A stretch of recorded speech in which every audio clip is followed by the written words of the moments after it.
Number 2 of the Howie Silbiger Show. My name is Howie Silbiger. We are live here on 1650 AM CJRS Radio, Shalom, Montreal. I want to tell you that right now in studio, I have the author of 13 books. That's right. He's written 13 books. But one of them is the one we're going to talk about tonight. It's probably the latest book that he wrote. It's called How Monogamy Works. How to Make Monogamy Work. Sorry, not How Monogamy Works. We all know how monogamy works, right? You marry one woman, you stay with one woman, you don't dilly around, and that's how monogamy works, right? But how do you make it work in a relationship? You know, there's all sorts of tempting stuff going on out there, and you walk out, and we live in an overly sexualized world, we all know that, and you walk outside, and sometimes your eyes wander. And you don't mean for them to wander. And I know a lot of religious people, they look down and they close their eyes and they don't look directly at women, so their eyes don't wander. But sometimes it's inevitable. You look at a billboard and you see you're driving. It's all around you. Sometimes you have no choice but to see temptation, but to see. And I know in Judaism we have this concept of the Yetzer Hara, the evil spirit that tries to make you do evil stuff.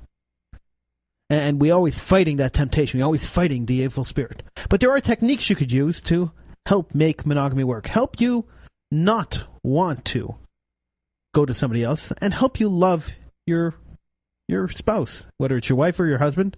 Help you love your spouse. If you have questions on relationships, any kind of questions on relationships, you could call in. Frank is a relationship expert.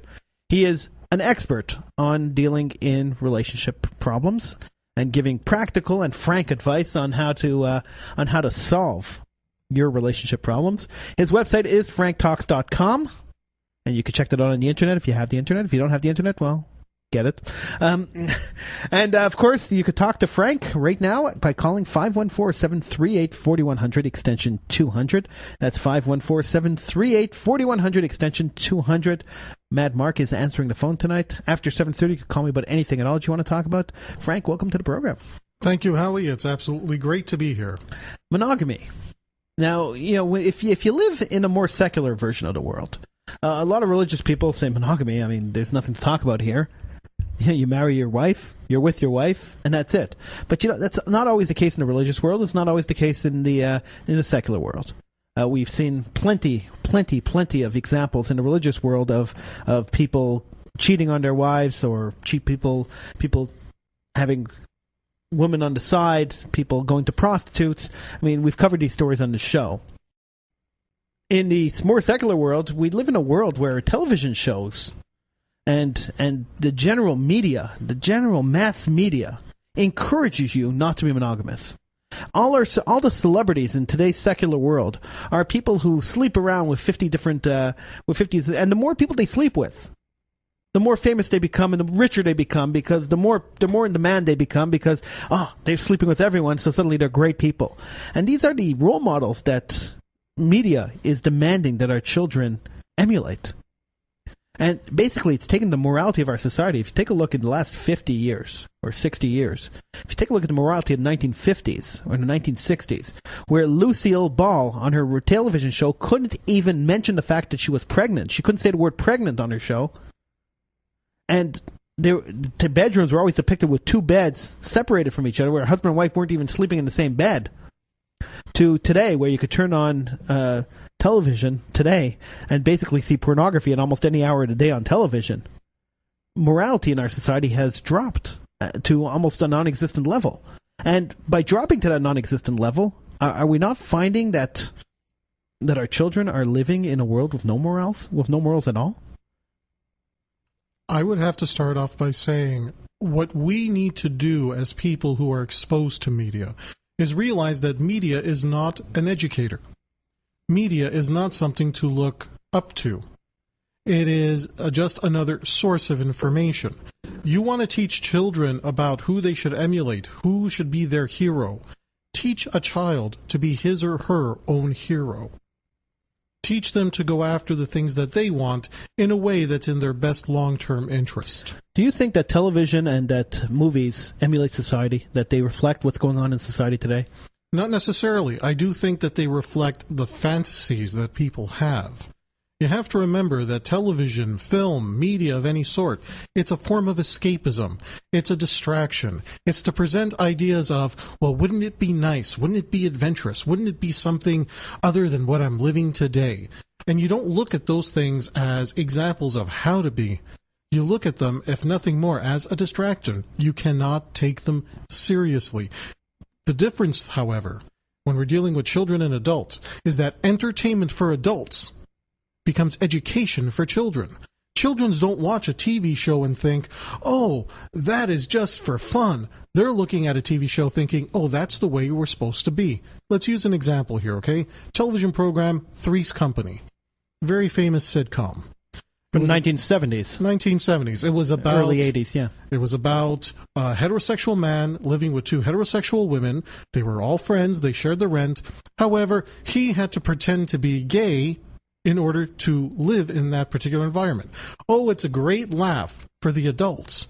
But the children are watching this and they're thinking, oh, if I want to grow up and be a man, I should emulate some of those behaviors. But wait a second.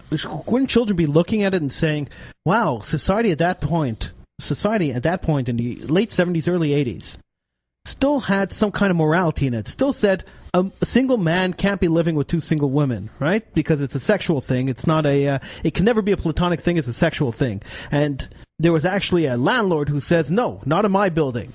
That this kind of morality actually existed in society. Can't you look at it that way, rather than the guy had to pretend to be gay in order to be living there? Okay, if you want to do an in-depth analysis of it, sure, you can bring up that aspect. But what do people remember? They remember what made them laugh. They remember what they took away from it. They remember how they felt watching it. And what was the tactic that was used to entertain people? It was the very actions, the very behaviors that, hey, on television, really funny. But you emulate those same behaviors in real life. Not so funny. Not so funny. Now, we also talked about making monogamy work. And there's one thing about our current society that they're constantly making a mistake on. And if we can at least bring attention to this one aspect, you can find how to make monogamy work. And here it is. There's only two real rules of monogamy. Rule number one, you only have sex with one person. That's the first rule of monogamy. Everybody understands that. It's a no-brainer. Here's the second rule of monogamy. And it's this second rule that people make a mistake on because they have a sense of entitlement that's not realistic. If you can manage this second rule of monogamy, you won't have a problem managing a monogamous relationship. The second rule is you never do anything that could potentially ruin rule number one. If you do anything that could potentially threaten the first rule of monogamy, which is you only have sex with one person, that's when you are threatening your monogamous relationship. And perfectly logical. It's easy to understand. Easy to understand, perfectly logical, and simple. But it's hard to do. But why? Why would it be hard to do? I love this woman. I married this woman. She is the mother of my children. Why would I even think about going elsewhere? This woman is the mother of my children. She's my love of my life, my soulmate. Why would I even think about going outside of that relationship? Because love's not enough. Love's not enough, okay? If you love the person today, you may hate them tomorrow. If the only reason why you're going to be faithful to someone is because you love them, what are you going to do the day when you're angry with them, when maybe you don't love them as much? You might love them forever, you won't like them all of the time. That's when you need a sense of commitment. You don't commit to another person. Or a sense of morality. I think that the sense of morality is the basis of your commitment to commitment. You don't commit to one person. You commit to the idea of the commitment you're making to that person. Okay, so you're getting married, and most people, I guess, who are listening to the show would get married under God. Mm-hmm. Right? So if they're Jewish, they'd be standing under a chuppah, which is the big canopy, and they're standing under God. If they're Catholic or they're Christian, they'd be standing in a church under a cross and being married under watchful eye of God. And so is that not a commitment? You're making a commitment. In Judaism, you make a prayer. That's a commitment.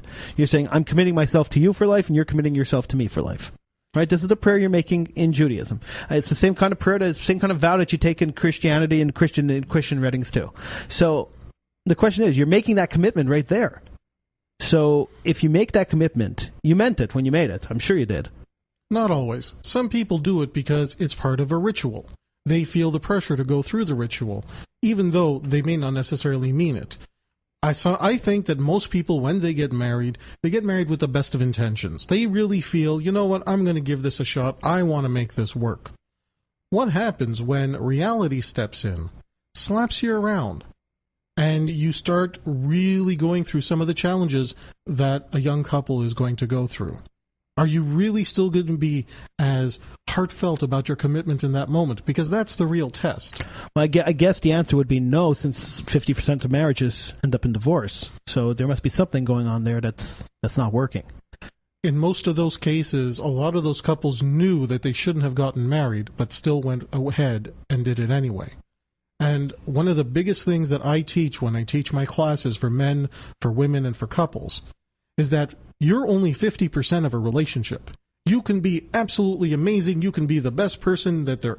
You could be at your best, but even at your best, you're still only 50% of a relationship. You know what the other 50% is?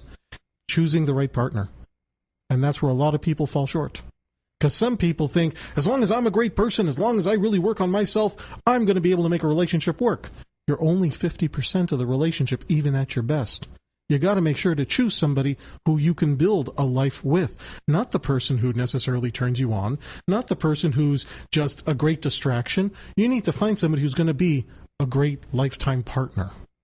514-738-4100, extension 200. That's 514-738-4100, extension 200. We're talking relationships with Frank B. Kermit, the author of 13 books. One of them, it's a 4-CD set called Making Monogamy Work. All right, give us a call, 514-738-4100, extension 200. You're listening to the Howie Silbiger Show on 1650 AM CJRS Radio, Shalom, Montreal. Frank Talks is sponsored in part by the book, I'm a Man, That's My Job, The Philosophy of a Seducer. Your inner game is as unique and personal as your signature or your fingerprints. This book provides you with the means to create your own seduction persona. By this, learn what it means to be a man and attract the women you want. Learn about how men and women think differently and how to take the lead in a relationship. This book is for you at franktalks.com. You're listening to the Howie Silbiger Show, live on 1650 AM CJRS, Radio Shalom, Montreal. Call now, 514-738-4100, extension 200.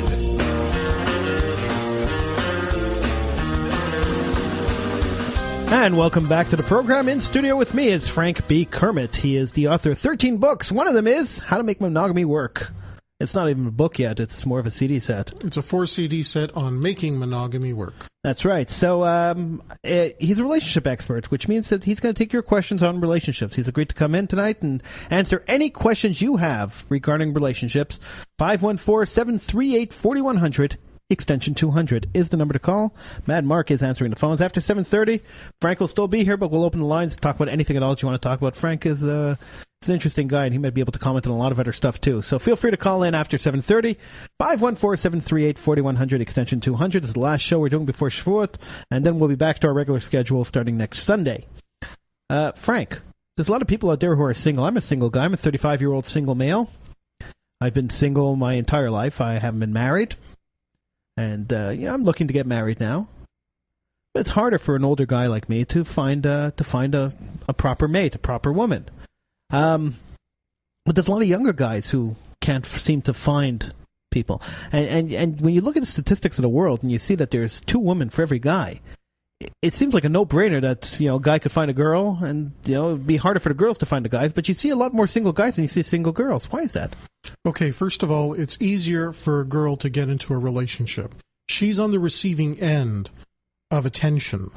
It's the guys who are chasing the girls who are on the receiving end of attention. That's why it's easier for a girl to get into a relationship. But why would guys be chasing if there's 2 girls for every guy? Because it's a turn-off for a girl if she has to chase the guy, because at the heart of that is her fear of abandonment.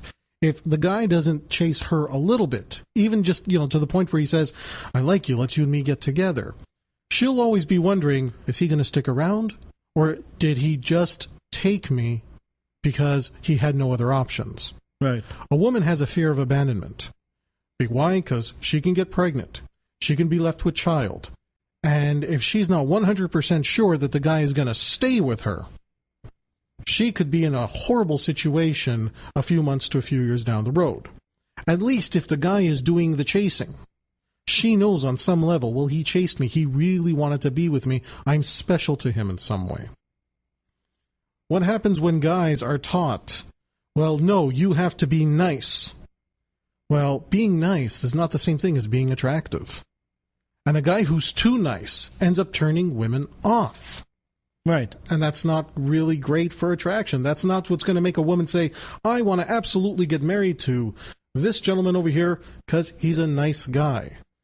What she's really saying is, he addresses some of my emotional needs. I like him as a friend, but I don't like him enough to become his life partner. You don't think niceness works in a relationship?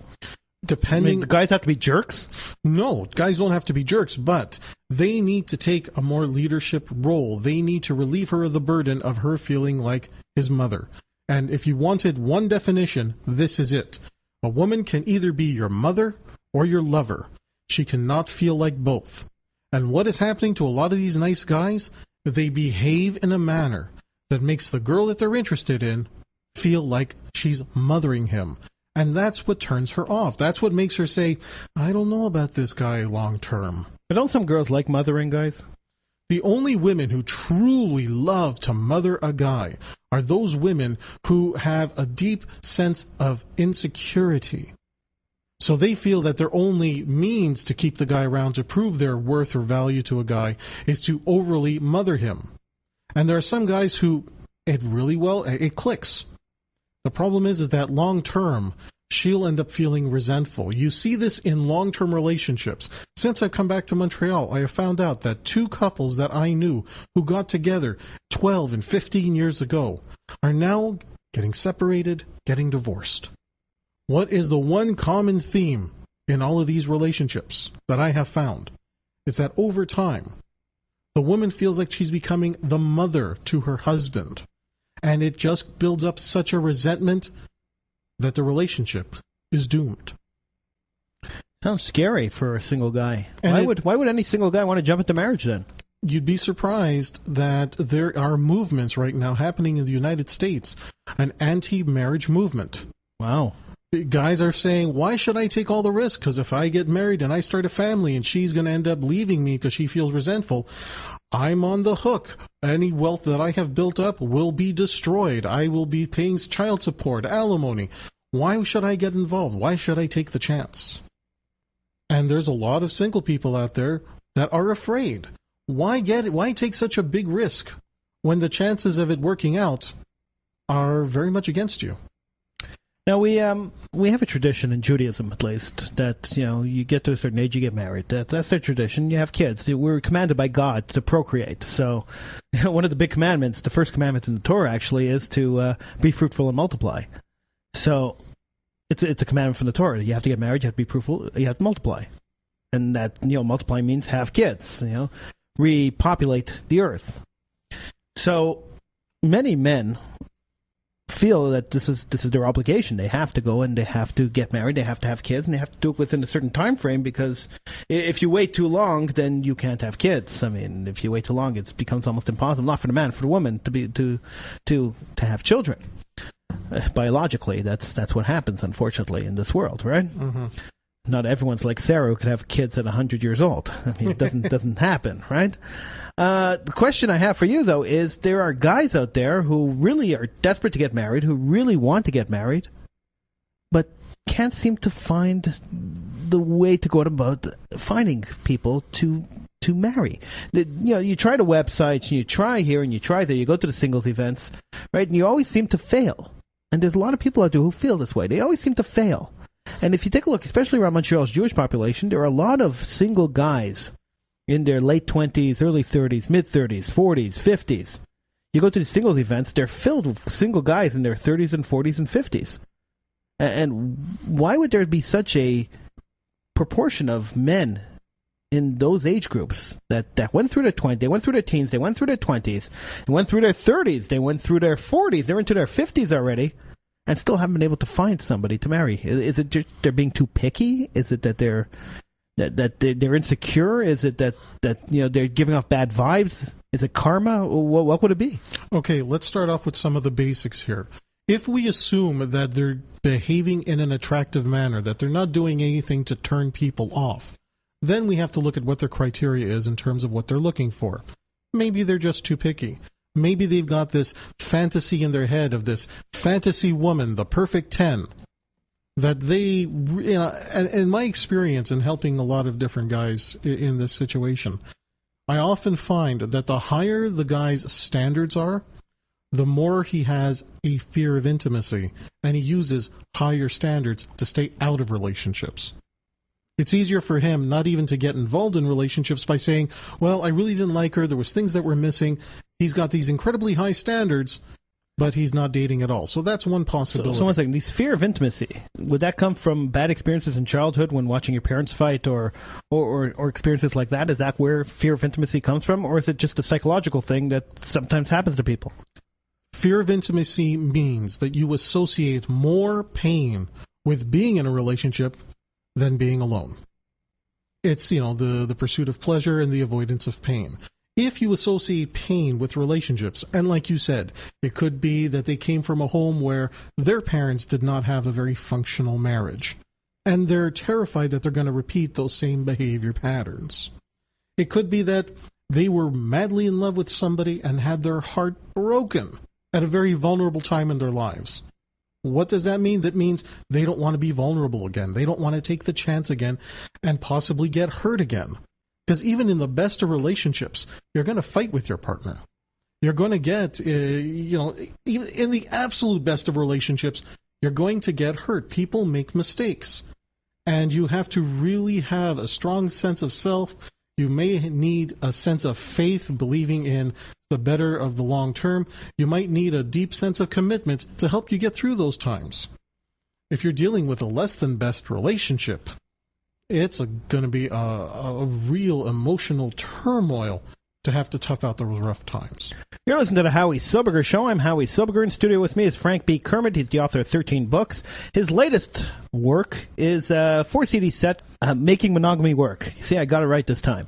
Making Monogamy Work. His website is franktalks.com. That's www.franktalks.com. You could pick up his books. You could pick up his workshops there. He has a full list of activities that he's doing and classes and workshops he teaches on relationships. When we come back, more to Howie Silbiger Show here on 1650 AM CJRS Radio, Shalom, Montreal. Frank Talks is sponsored in part by the book, I'm a Man, That's My Job, The Philosophy of a Seducer. Your inner game is as unique and personal as your signature or your fingerprints. This book provides you with the means to create your own seduction persona. By this, learn what it means to be a man and attract the women you want. Learn about how men and women think differently and how to take the lead in a relationship. This book is for you at franktalks.com. You're listening to the Howie Silbiger Show live on 1650 AM. CJRS Radio, Shalom, Montreal. Call now. 514-738-4100, extension 200.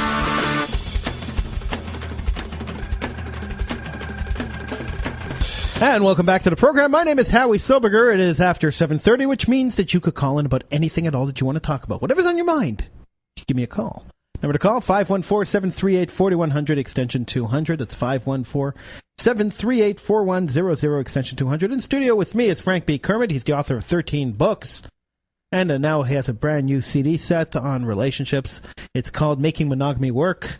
And you could check out his website at franktalks.com. So you were saying single guys who haven't been able to meet their mates yet. We were talking about a fear of intimacy, a fear of getting into relationships because they associate more pain with being in relationships than not being in relationships. If we're dealing with a fear of intimacy, it doesn't matter who that guy is going to meet. She'll never be good enough for him to take the chance. Right. Now, if we're not talking about a guy who's got it all together and, is the standards are just too high, maybe we're dealing with a guy who's just coming off really creepy. So here are some things that a guy can do to stop being creepy and start becoming more calibrated, more charismatic. Rule number 1, you never, ever, under any circumstance, hurt somebody's reputation. You would be amazed how many guys will eliminate all of their creepy behaviors just by learning to protect people's reputations. And people are going to test you. So it's basically don't talk out of turn. What do you mean by that? Which means that, I know something about you. I'm not going to tell Joe something I know about you, because then Joe's going to tell Pete, and Pete's going to tell Nick, and Nick's going to tell. So you're basically talking out of turn, right? I'm telling him something dirty about you, right? Dirty Exactly. gossip. We have a concept in Judaism called Lashon Hara. You're not allowed talking about bad about people to other people. And that's actually a very smart concept. Yeah. That doesn't necessarily mean you have to speak well of everybody. You don't have to lie. But you don't have to talk bad about people either.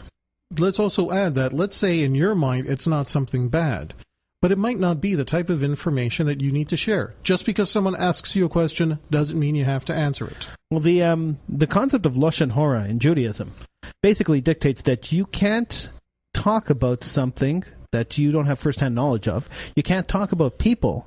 You can't talk about badly about people or badly about people's activities if it would directly affect them. So it's a fully encompassing concept here. So it's exactly what you're describing. Exactly. It kind of fits into that entire concept of Lashon Hara. Exactly. Yeah. So another thing that you can do to be less creepy is to think about a person's safety. And this could be everything from walking on the outside of the curb. Why? Because if a car or truck comes barreling down, and whether it's driving through a puddle or whether it's going to hit the meridian, come up onto the sidewalk, you'll be the one to take the hit. It's something so simple and so subtle. And selfless. Exactly. And when you tell a woman, no, I want you walking on the inside of the curb, and she says, why? You say, because this is the safer place for you to be walking. That little subtle move shows her that you're already thinking about her safety. But you don't think that insults her? Let's say she's an ardent feminist. You don't think that would insult her? Let me tell you something, Frank. I dated this girl once. We went out on a couple of dates, right? And I did the gentlemanly thing, right? I went up to the door. I rang the bell. I walked her down to the car. Opened the car door. She got into the car. I drove her to the restaurant, got around, ran around the car, opened the door for her again, played the chauffeur, played the doorman, played the whole 9 yards, right? I'm really not that kind of guy, but I did it. I said, what the heck? Let's just give it a shot. Let's see if it actually works, right? We ate a nice dinner. It was a nice dinner in the restaurant. We got along. We were really clicking. It was a good relationship. The bill came. All right, and that's always the tough part. It's when the bill comes, right? Who pays the bill? How much do you pay? How much do you tip? If you tip too much, you look like a big shot. If you don't tip enough, you look like a thrifty guy. And she's always watching how much you're going to tip and how much you're paying, and who reaches for that bill first. I mean, this is the competition when it comes to table manners on a date. I took the bill. The waiter handed it to me actually, and I took the bill, which was, I thought, the appropriate thing to do. And I opened it up, and I think the bill was $40. It wasn't a lot of money. It wasn't a very expensive restaurant. I went to a moderately priced restaurant. I think the bill came out to something like $40 or $42 for the two of us. And I reached into my pocket, pulled out my credit card. I mean, it was just automatic. I get a bill, I pay it, right? She said, I want to pay for half of it. Okay, at that point, it gets a little tricky. So I looked at her, I said, no, you know what? I got it. Don't worry about it. She says, no, I insist on paying for half of it. All right, she's already asked twice now. So my general rule is 3 times, right? So I said to her, no, really, it's okay. I invited you out. We're out on a date. I have no problem covering it, really. It's fine. She says, what part of I want to pay for half of it did you not understand? And she pulled out $20 from her purse and slapped it down on the table. At that point, you really can't do much, right? So put her $20 in with the bill, and off it went. The next day, the person who set us up calls me up and says, she called me crying. She couldn't believe you made her pay for half the meal. So one has to wonder. You go through these kind of situations, right? And one has to wonder. All right, that was alarm bells right away. That told me right away. All right, this girl's a nutcase. Forget it. It's over for me, right? And I never saw her again. But one has to wonder if situations like that. I mean, they happen all the time, I'm sure, because some girls are just crazy and their expectations are very high when it comes to men. and they look at you and you don't fit their expectations, and suddenly everything becomes an issue. So I have to wonder if a lot of men who are single in their 30s and in their 40s didn't go through bad experiences like that in their 15s and the 20s, in their teens and their 20s, and then suddenly found themselves like in their late 20s saying, do I really want to go through this again? Do I really want to go and girls? And what if this girl's a nutcase like the one, 2 years ago? Or this girl's a nutcase like the one 6 months ago? And then they find themselves in their 30s and their 40s and their 50s, and they realize that they're sitting at home and all their friends are males and they have no female friends at all. And the reason they have no female, I'm not talking about myself, I'm saying in general, they have no female friends at all. And the reason they have no female friends is because they're afraid to talk to women. And it all stems back to, it could be that one date. It could be a series of dates that they had that went bad like that. How do you get somebody out of that kind of funk? Okay, well, let's look at some of the mistakes that we can change so that situation that happened to you doesn't happen again. Okay, I just wanted to use me as an example because it was an easy example, and I don't care. So let's use me as the example. Let's use my story as the example. Okay. First of all, that's a red flag. Any woman who's going to behave like that, if it was a man behaving like that, I'd say red flag, stay away. Right. Number two, she was conflicted. She had issues herself. It could be that she had a bad experience where some guy paid for the full meal and then had expectations, tried to force her to do something that she felt uncomfortable with. Maybe she was having a flashback, whatever. She didn't behave in a way that is attractive. And the fact is, she might have just felt really bad. She might have realized, oh, I behaved in a way that's not going to make him want to see me again. So she's going to tell everybody how bad a person you are for paying half the bill or asking her to pay half the bill. Why? Because she wants to protect her own reputation. You're dealing with somebody who's not well. Let's start off with that. What I would say is, okay, you had a bad experience there. All you got to do is learn from that experience. What I would suggest to you, you don't go on a dinner date for a first date. Stay away from that. You keep your first dates as inexpensive as possible. That's the first thing. You go for a walk. But wouldn't letting one bad experience shy you away from a dinner date? Wouldn't that be an overreaction? It's not overreaction. What I'm teaching you to do here is to stay away from a situation that already has gone bad for you so it doesn't repeat again. First of all, anytime you go on a dinner date, it should be with somebody that you've already seen 3, 4, 7 times. It's not a first date approach. And I've made this mistake. I took a woman out on a first date to a wedding. I took her to a wedding. I spent big money there paying for her seat at this wedding. Big mistake. You don't go that far on a first date. First dates have to be inexpensive. And quick.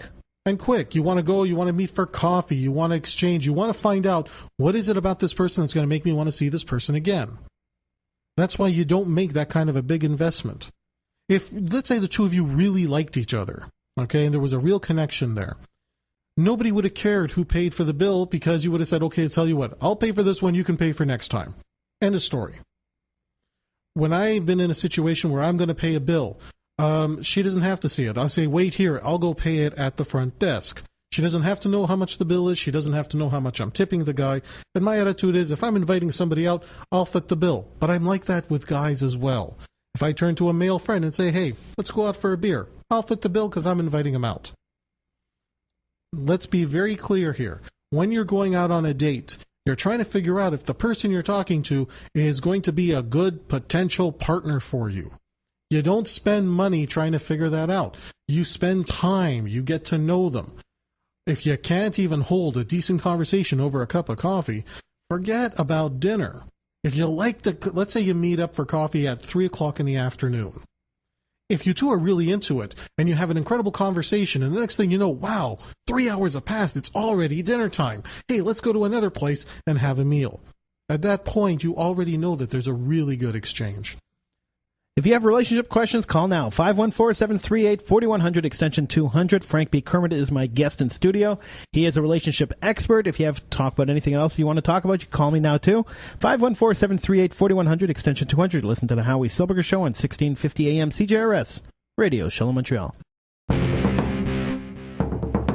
Frank Talks is sponsored in part by the book I'm a Man, That's My Job, The Philosophy of a Seducer. Your inner game is as unique and personal as your signature or your fingerprints. This book provides you with the means to create your own seduction persona. By this, learn what it means to be a man and attract the women you want. Learn about how men and women think differently and how to take the lead in a relationship. This book is for you at franktalks.com.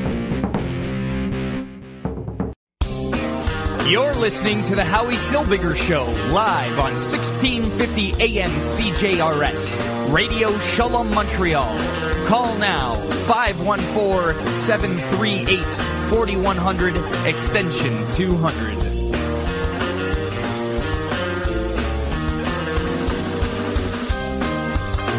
And welcome back to the program. The lines are completely open. 514-738-4100, extension 200. Frank B. Kermit is in studio with me. We're taking calls about anything at all that you want to talk about, but we're talking about relationships. But you could interrupt us and talk about anything at all. Whatever's on your mind, give me a call. 514-738-4100, extension 200. Now, Frank, so we're just talking about, the first date. And the first date is always the hardest date out of anything. Now, I know a lot of people are meeting on the internet, and, meeting on the internet's kind of a difficult thing because you don't get to see the person. You can't read the body language. You can't, you're not having that conversation. You're kind of typing to each other, and typing has no emotion. Well, the first rule about dating on the internet is that you have to get off the internet fast. And if your relationship is continuing in any meaningful way over the internet, it's not a real relationship. Sorry to burst your bubble out there, but it's not. If you're not at least talking on the phone and eventually meeting face-to-face, it's not a real relationship. It's a little fantasy you've built up to keep you out of relationships. So when someone says to you, look, either call me or it's over because I don't want a cyber buddy, they're meaning that, hey, I want to take this to the next level. And if you're not ready to take this to the next level, or you're not willing to take this to the next level, then I'm not going to waste my time with you. That's the best thing you can do, and that's what I used to do when I was dating over the internet. You meet them, you exchange a little bit, you find out things about them you like, things about you that they like. If they're not willing to even get on the phone with you, it means they're not willing to meet you in real life.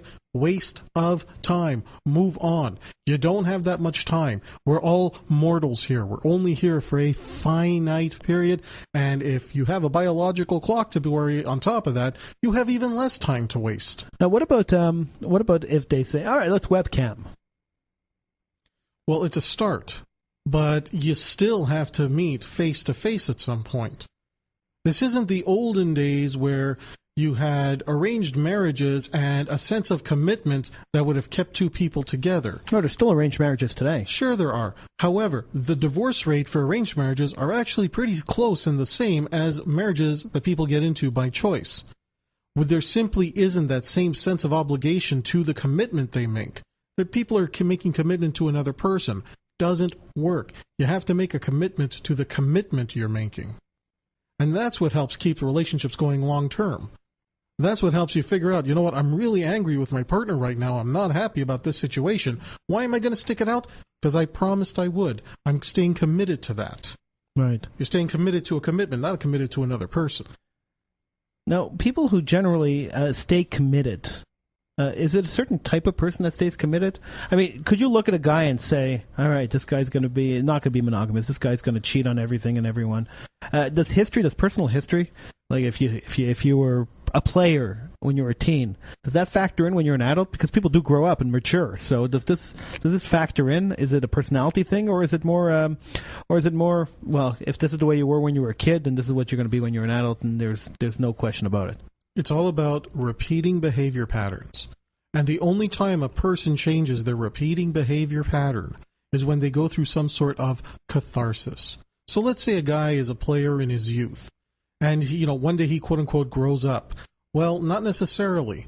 He might still fall back into those old repeating behavior patterns unless, and this is key, unless he went through some sort of life experience that was so cathartic, that changed him so much, that the old repeating behavior patterns become something he associates pain with. That's the only time that people will change.